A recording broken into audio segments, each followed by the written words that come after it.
Hello, today we'll be speaking to Jo Moscalu on binge eating. How are you, Jo?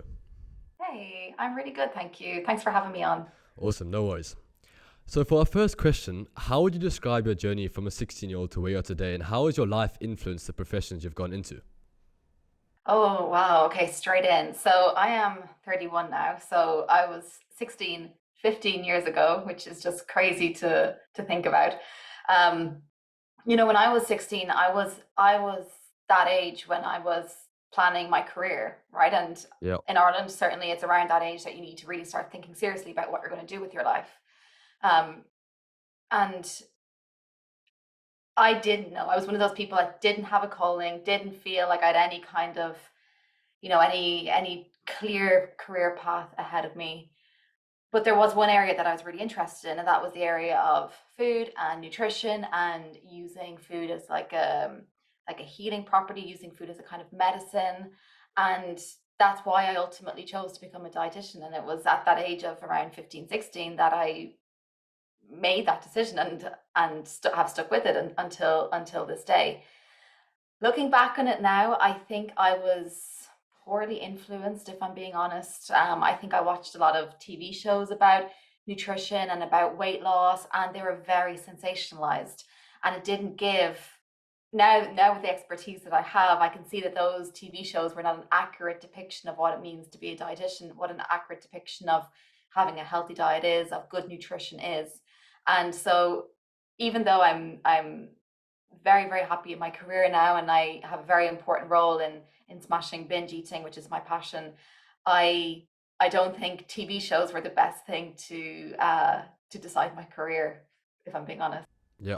So you mentioned the fact that sometimes these TV shows would give inaccurate of what an actual dietitian is. Can you give your vague description of what a dietitian does and how it can help people in trying to get over their binge eating issues, Yeah, per yeah, se? for sure. So if I'm talking just about binge eating, the role of a dietitian is to help you to unpack the myths that you have developed around food. And those myths could have come from your childhood, your upbringing, watching TV shows, listening to podcasts, being on TikTok, being on Instagram, all of the information about nutrition over there. It's so much now. It's overwhelming. So the role of Yeah. a dietitian is to help you go through that and to use our background. And we're very, very well qualified to be a dietitian. You have to have Bachelor of Science. You have to be registered and licensed in the country that you practice in, and you need a dietitian if you're struggling with binge eating to help you to go through what you believe about food,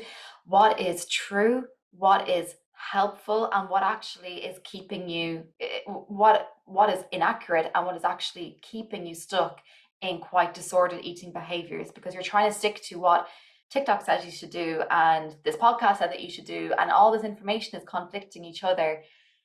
And as someone struggling with binge eating, you get so confused, you don't know where to begin. And a dietitian helps you to navigate that path, picking out what's accurate, what's not, and what is useful for you.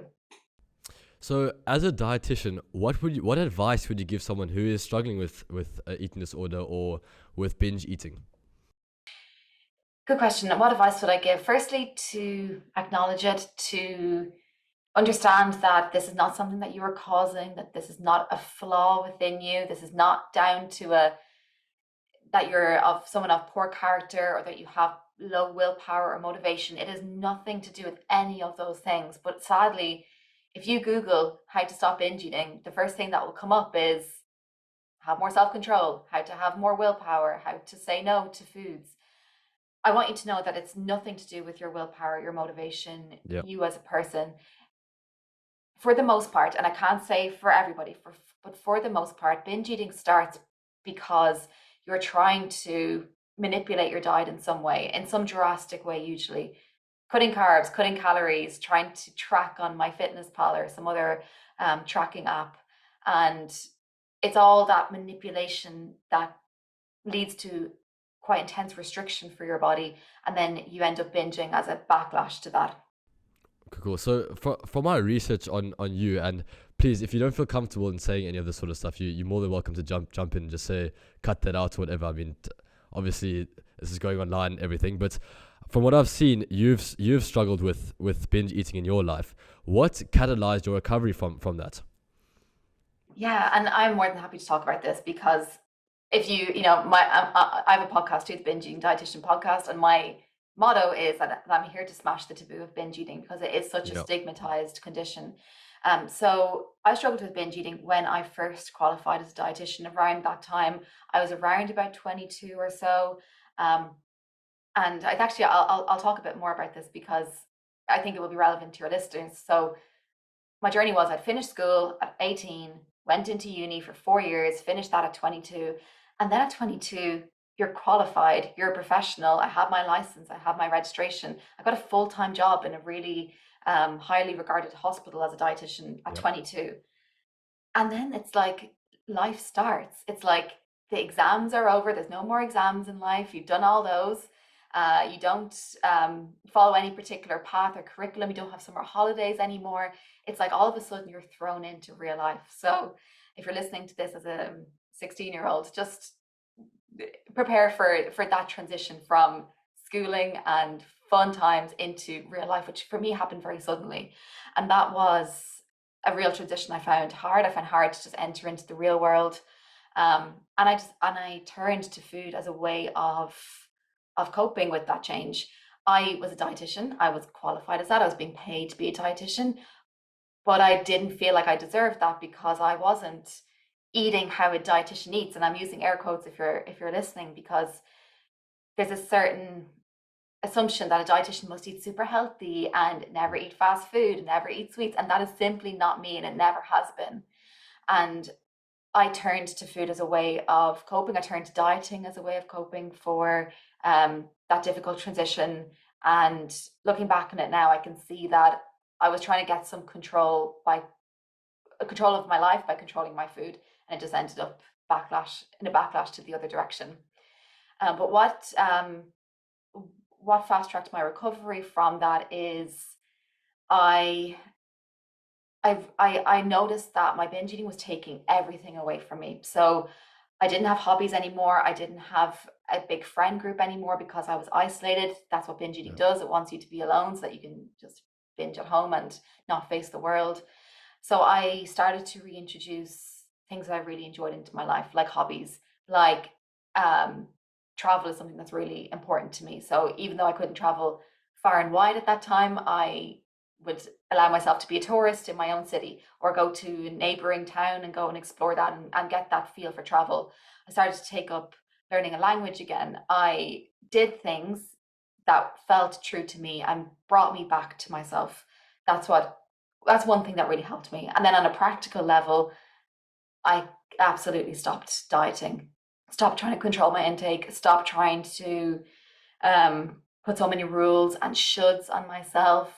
I say to my Yeah. clients all the time now that you're shoulding all over yourself. It's all those shoulds. I should be eating like this. I should be eating like that. I put an end to that as best as I could, but it wasn't easy and it took some time. Yeah, absolutely. So first of all, thank you for sharing. And second of all, in summary, you're saying you find distractions in the things you love and the hobbies you have to try to take yourself away from that low rock bottom sort of place where you're binge eating.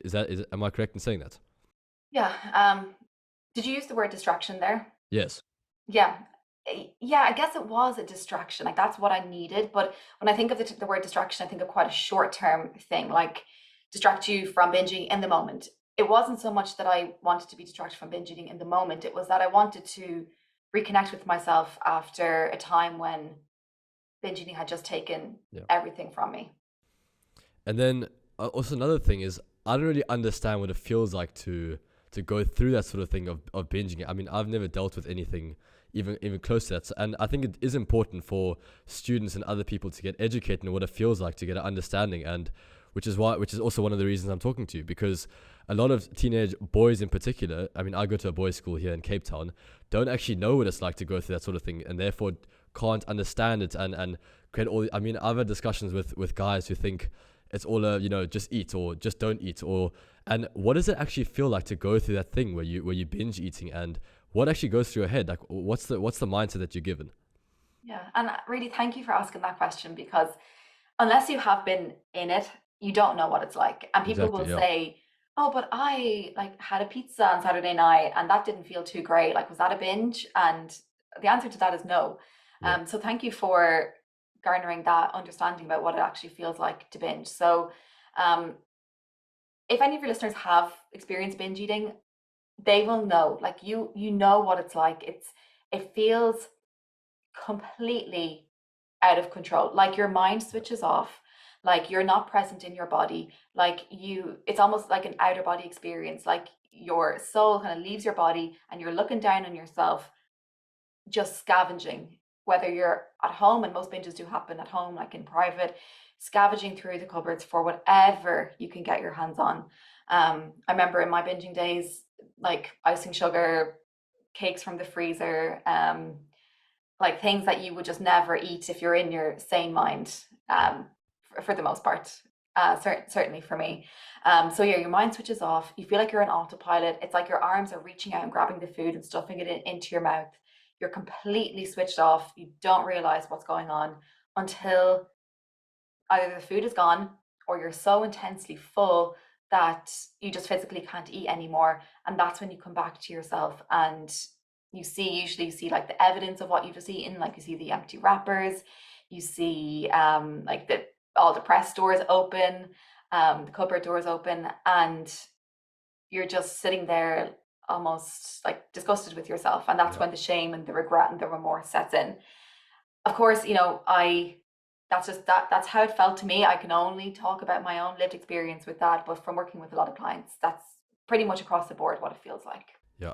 You mentioned a key word, which is control of your mind, which is something that I almost fear, not being in control of what I do, what I eat, how I act. How can someone who's out of control in this sort of situation of binge eating put themselves back in control, where they can control their intake and what they do and what they eat? How can someone go about doing that? Yeah, great question. Really great question. And that's at the core of what I do, right? Is Yeah. helping people to regain that control. It sounds strange, but mostly when I'm working with someone who's struggling with binge eating, it has started from a place of trying to have too much control. So it's trying to track every single Yeah. calorie or trying to only eat at certain times in the day, like not eating between 7 p.m. and 11 a.m. or something crazy like that. Control can be the root of the problem in many ways, trying to have too much control. So to regain control, this is not going to make any sense, but I ask you to let go of some of those rules that you have set up for yourself, Yeah. like not eating within a certain time of day or only eating certain foods, at least to relax them a little bit. And you'll find that one of my phrases is that what you resist persists. So if you're continuously trying to resist food, certain types of food, and end up binging on it later, that rule just isn't working for you. Yeah. Could we relax that rule even a little bit so that you don't have those really powerful binges later on? Yeah, that makes complete sense. I mean, it's almost like you have to step back and re-look at of how much you're controlling it to control it in the correct manner. Am I correct in saying that? Yeah, exactly. Yeah, and it doesn't make any sense. The the analogy that I use is of a pendulum. So if you think of a pendulum in a clock, like an old Yeah. style grandfather clock, where it just swings like gently back and forth, back and forth. You don't have to manipulate it at all. It just gently swings. But if you take that pendulum and you hold it over to one side, and let's say that this side is called restriction land or diet land or control land, where you're trying to have so much control, if you hold it over there and you are on a diet and it's going really well and you're sticking to your rules, once that pendulum slips, it's going to forcefully go over to the other Yeah. side into binge land, and it's going to stay there for as long as you're in the diet land for. It's not going to have that gentle swing in the middle. It's going to be at one extreme or the other. And are there any myths about eating disorders that you often come across, especially among teenagers? I mean, I know I'm asking these very simple questions, but I'm just trying to also gain an understanding of this issue and how bad it is. I mean, what myths do you come across in your industry? Yeah, great question. So, myths that I come across. Oh, well, the most common one is that eating disorders only affect white, thin, Western women. Not true. And teenagers certainly would fall into that category. Not true. Eating disorders affect everybody, all genders, all ages. And you may be surprised to hear this, that it is actually very uncommon for someone with an eating disorder to be in a very small body, like to have lost a lot of weight. That's the stereotypical view, that someone who has an eating disorder has lost a lot of weight, and you can tell from looking at them. You cannot tell from looking at somebody if they have an eating disorder. Eating disorders affect everybody in all body sizes and shapes. Binge eating disorder especially, it is the most common eating disorder, but it's masked. It's not as easy to detect as an eating disorder where weight loss is associated, like anorexia. And how important is a teenager's environment in whether they get a eating disorder or not? Important. The influence of your peer group is everything as a teenager, and we can't discount that. I mean, I don't know what it's like to be a teenager now. Maybe you can tell me, but I think certainly the digital environment, like Yeah. the TikToks, like the TikToks, the Instagrams, the podcasts, even like obviously not yours. Your podcast is doing amazing work, but I see podcasts all the time of people promoting different diets, and as a teenager, it seems like this is the answer to your problems. And certainly if you want to lose weight, maybe that you might say, yes, I am going to try this diet. But in fact, it pulls that pendulum over to the restriction side. And then we know what happens when the pendulum slips, it goes back to binge eating. So as a teenager, I think peer group certainly, and the digital world certainly is influential. And there's a follow-up question to this, is how can someone escape the wrong environment or take themselves away? I mean, it must be quite difficult to, even if you come to the realization that your friends are actually the wrong friends for you and they're not causing it, but they're actually a bad influence. How do you take yourself away from that? I mean, do you have any solutions for that? I think the best thing that you can do is to recognize that eating disorders affect everybody, as I said, and come in all different shapes and sizes. It's not simply just anorexia. And dieting and trying to change your diet and trying to follow lots of diet rules, that is, in many ways, that can be a disordered eating behavior. Certainly if they're very rigid rules, and if they're rules that allow you no flexibility. So if you can be aware that, okay, your friends might be starting a new diet, your friends might be going on a keto diet or intermittent fasting, and that's fine for them, but for you, that's not the answer for you. Yeah.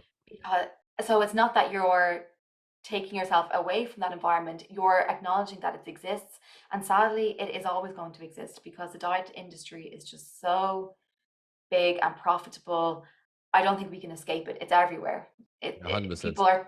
It's everywhere. So let's not try and pull yourself away from it because you're going to just stay at home and not face the world at all. But instead having that awareness and recognizing that these behaviors are not healthy and are not going to take you to a better relationship with food, body, or yourself. Protect yourself, protect your own well-being in the midst of diet culture. I think also becoming, like, realizing that the spaces around you that is almost not a trap, but is controlled by profit and wealth and all these sort of things. Just even realizing that's enough, in my opinion, to take yourself away and build strategies around that. But I think one of the messages I'm hopefully going to try and make in this series of the podcast, I mean, the last one was a completely different thing. I was aiming to do different stuff, and now I'm trying to improve lives and all that sort of stuff, is to just realize what the actual issues are in society. Because I think that's the start to any growth, is just becoming like almost conscious of what's going on. I mean, do you agree with that? Yeah, definitely. Exactly. Like, diets seem, and I keep talking about diets because diets are often the entryway into an eating disorder. It's the number one risk factor for developing an eating disorder is dieting and always trying to lose weight. So recognizing that industry is globally, it's about 170 billion, and it affects us all. And they try to get you when you're young, like you and your listeners are at that perfect age where let's get these people onto diets, and then they're hooked for their life, because once you start, it's like you're constantly trying to keep up, and it doesn't end unless you take a conscious effort to step away from it, to say no, to put your foot down. Yeah, I completely agree. And for teenagers who are struggling, who can seek professional help, who would you recommend they go to? A dietitian, obviously, but is there anyone else you'd recommend they talk to? I mean, I was having a discussion a couple episodes ago with a guy who's dealing with also mental health stuff, and he recommended talking to your peers. Is that also another option for someone who's binge eating? Yeah, that's a great suggestion. I was going to say that chatting to a therapist could be helpful as well. Yeah, Dietitian and a therapist are usually a really good combination for binge eating. And then if you feel able, if you feel confident enough to talk to your peers, maybe not your entire peer group, but one or yeah, two people that you really trust, or maybe it's siblings or it's parents, but someone who you trust who isn't going to just say, "Oh, well, just stop eating," or yeah. just, control harder, because that those people are misinformed, sadly. Um, and I think if you can manage that, if you can manage to talk to somebody who you trust, who isn't going to judge you, who's just going to listen, that can be really therapeutic in itself, because binge eating is a taboo. It's not widely spoken about. It's stigmatized. It thrives in isolation. It wants you to be alone. It doesn't want you to talk to anybody. So if you can break that by talking to anybody about it, even if it's a loved one, that would be an amazing first step. And how would you recommend starting that conversation? Is it just a matter of being open about it, or should you be wary of how you actually interact in that sort of vulnerable space? Yeah. I guess it's different for everybody, isn't it? Certainly choosing somebody that you trust, that's got to be the foundation. So you know that you're not going to be judged no matter what you say or how you say it. Um, and then you could open up with that your relationship with food seems to be different from other people. And I think that term relationship with food really separates it from anything else. Like, it separates it from control and willpower and motivation, because it's something more in depth than just superficial things like motivation and willpower. So saying that your relationship with food, that you see food differently, that food helps you to feel better, and that sometimes when you start, you can't stop. And is there a difference between girls and boy eating disorders, or is it a similar thing? I know I'm like whizzing through the questions here. I want to get all the answers I can get to try and make it as beneficial as possible for the teenage body. But is there a difference in eating disorders that affect girls and boys? Um, the global statistics on eating disorders will tell you, yes, they'll tell you that 90% of eating disorders are in girls and 10% are in boys. I think it's it's it's not as stark as that. I I think agree. that the I think boys suffer just as much. But the thing is with eating disorders, especially binge eating, is that they fly under the radar, because there isn't that weight loss associated with it. So if you were to lose a third of your body weight right now, your family members would be concerned about you and would worry and would ask questions. But with another eating disorder where weight loss isn't associated, that isn't there. You don't see that big physical difference. So I think there is a big I think eating disorders do affect boys. I don't know if I can say just as much, but certainly on a higher than what is reported. Yeah, Absolutely. I completely agree. I think it's also a matter of, because as I mentioned earlier, I do go to a boys' school, and people are almost afraid to talk because of this whole weak sort of stereotype behind boys that do speak out. I think that could possibly be the issue of not actually speaking out and going to a professional, because you're almost worried that you're seen as weak and all, which I think is not rubbish, because obviously it's a fear that some boys do have, but it's something that we need to get over. How can boys who have that sort of fear come out of their shell and speak about it to try and get help?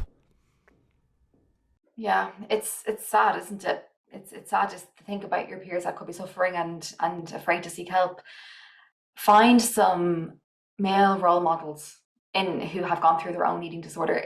Yep, Probably you'll have to turn online for this. I don't know if you'll find this in your immediate environment, but yep. even to turn online and find some male role models who are going through something similar, because they are out there.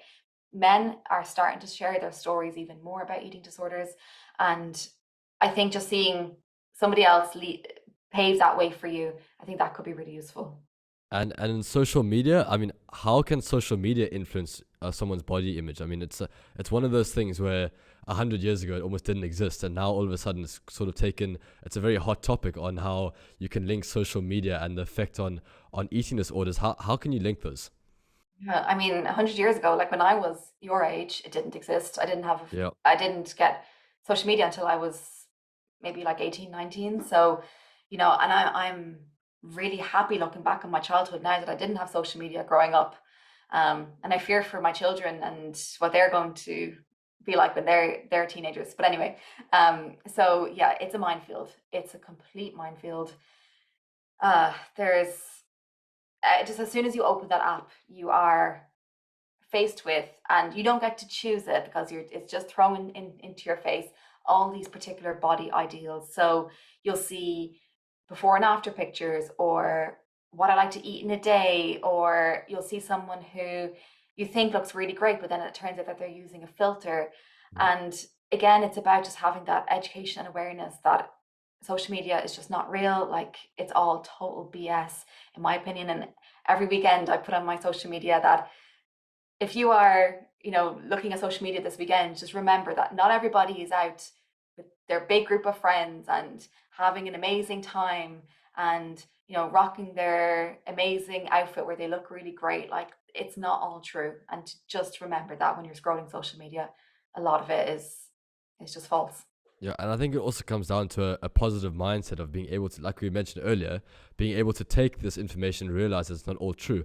How can teenagers who aren't strong enough to do this build that positive relationship with food and that positive mindset to try and navigate the societal pressures or expectations while growing up in this teenage, almost horrific trap of a world and society? Yeah, and I appreciate that. Like we're saying, like, to be aware and like don't fall into the trap of dieting or social media. But the thing is, for some people, it's like that's they value social media a lot, and I completely appreciate that. How about keep following the people that you're following, keep seeing those images, but also adding in other influences too. So following accounts maybe from people who are not in the same size body that you're in. How about people that are in like a diverse range of bodies, just to see that like it's not just one type of body that exists out there. And there's a whole diverse range, and sadly on social media we only see the ideal body type, but it's not a real reflection of the world. And how about opening it up to all different body types? I think that could be useful. And then during this discussion, we've sort of dealt with three different groups. We've dealt with the people dealing with the eating disorder, the people like myself who don't have it but don't have an understanding of it, and then the people who are coming up into the teenage high school years who haven't been exposed to all these issues. Do you have any advice for those people before they get there to actually almost stop themselves from getting eating disorders, or are there any long-term effects that eating disorders cause or complications that might be associated with these teenagers that people must become aware of before they enter the society of teenagers and young women and grown, or not young women, grown people almost? I uh, I wish there was a clear way to prevent eating disorders. Like, I wish that existed, because I have two girls myself, and I Yeah. fear for them as they're growing up and what their relationship with food is going to be like. And I just want to be able to prevent it from the beginning, right? And I just can't. Stay interested in things that are not to do with food. So hobbies, sports, um, although exercise can be, can also be involved in eating disorders. That's a whole other discussion. But stay in touch with things that you like about yourself that are not to do with your body or the way that you eat or how you look. Keep that diverse profile of yourself, if you will. And because when you struggle with an eating disorder, your world becomes very small. So keeping those other interests, those other activities that you like to do, will help you from falling into that trap of of your eating disorder, and it is a trap.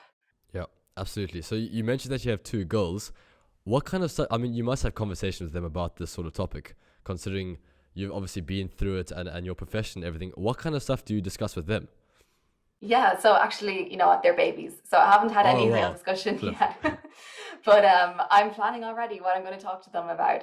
Um, and it will be exactly what I mentioned today, like keeping up interest that have nothing to do with food. I certainly, in my household, we will not be talking about weight or diets or eating. And this is a very Irish term. I don't know if this will resonate in South Africa, but there's a term of like being good, meaning eating healthy, meaning not eating like chocolate and sweets. We will not be using Yeah. any terms like that. All foods will be allowed in our house.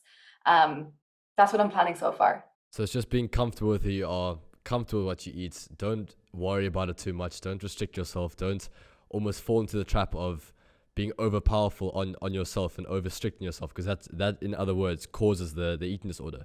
If I'm correct. Yeah, yeah. And as I said, dieting is one of the biggest risk factors for an eating disorder. So I'll do what I can to all the young people in my life, not just my own, to help them to not start that first diet or to get entrapped in that diet culture, because that often is the gateway in. Absolutely.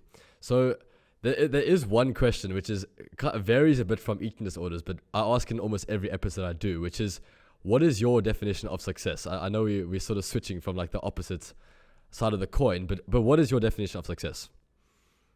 Okay, so professional success or personal success or Just anything? when you look at yourself in 20 years as a successful human being, what would you like to look back and think, I've achieved this, or I've done this? What is your definition of success? I mean, yeah, where are you going with it? How do you define it? Personal and professional. For me, in the job that I have, like being the binge eating dietitian, I have my podcast. It has really high reach. I never could have imagined it could have reached so many people. Yeah, We're over like 250,000 listens now, which is incredible.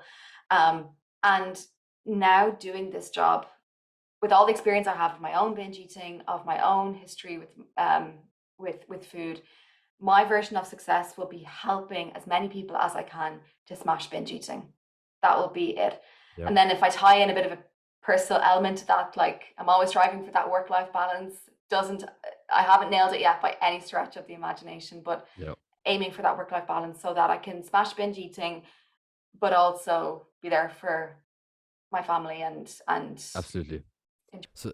So what's the next step to try achieve that success, or that work balance and everything? I mean, you've done your podcast, which is like you mentioned, doing very well, trying to help people with eating disorders. What is your next step to try achieve more of this success?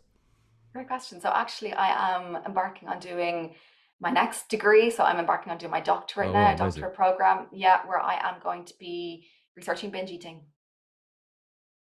Of Yeah, course. which is incredible. And I really value science. I value education. I value good quality evidence for everything. And, I'll always turn to a true expert on a topic and not just someone who, doesn't really have any qualifications or expertise in it. So I want to really put the stamp in the world that I am an expert in smashing binge eating, certainly from a dietetic point of view. Amazing. And then, do you have any role models that have influenced who you've become today? Or I'm actually going to rephrase it and say, is there anyone that's actually helped you overcome your eating disorder that you'd like to just tell us why, or who this person is, and maybe thank them? I mean, you probably have before, but as a whole, are there any mentors that have actually helped you overcome your eating disorder who you look back today and just think, wow, that actually really did something to me? I think for me, this actually one of the questions I did not I did not see. So this has caught me. I'm trying to think. Sorry, no, it's all good. Take your time. No, it's okay. I think it's allowing me to reflect on that. For me, I think the relationships in my personal life is what really helped to accelerate my binge eating. Like my parents, I didn't grow up in a household that was really entrenched in dieting, and I'm so grateful for that. My husband now is, very supportive and was somebody that didn't value like that it had to be in a certain body or you have to eat a certain way. Like, he understands that I am who I am and doesn't try to change that. And I think it was those personal relationships that excelled my recovery even more. On like a broader scale, like something that some people who your listeners could turn to. Have you heard of intuitive eating? No, I've not. No. Okay. So intuitive eating is like a framework for eating that comes from a place of self-care. And actually, if this podcast episode is resonating with your listeners, I encourage you to look it up.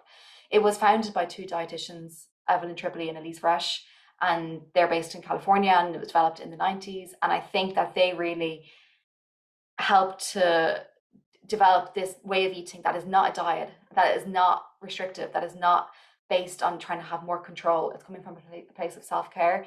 And I really look up to them for helping me, and now I use it to help my clients.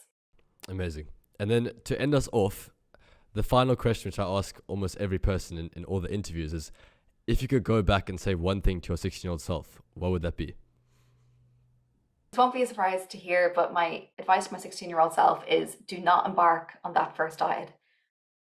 Your body that you have, no matter what shape or size or weight or how you look, no matter what it's like, your body is enough. Your body is perfect the way that it is. You do not need to change it.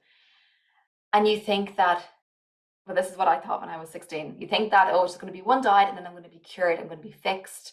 But that is not the case. When you start on that one diet, you are chasing that forever. And now I'm 31, and if I didn't put my foot down, I'd still be chasing it. So yeah, okay, cool. Well, thank you so much, and I really appreciate you joining me. It's truly, I hope I can help this episode reach a lot of people struggling with this, and hopefully help them grow. So thank you so much. I really appreciate it. yeah, thank you for having me on. It's excellent work that you're doing. So I'm pleased to be a part of it.